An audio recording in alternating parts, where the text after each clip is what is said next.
онлайн тапсырма бойынша қолтық және өңір әдібін тігетін боламыз. Матаға қажетті бөлшегімізді қайырып, бормен алдыңғы бөлігін сызамыз. Қайшымен екі бөлшекке қиып аламыз. Алдыңғы боймен туралап, қолтық және өңір әдібін бормен белгілеп қидым. Әдіпке теріс жағынан дублеринді қатырмалап жапсырамыз.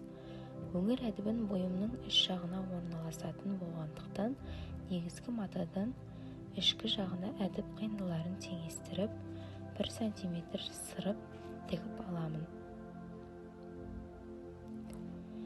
Негізгі булавкалармен бекітіп, қол тігістермен тігіп алуларыңыз керек.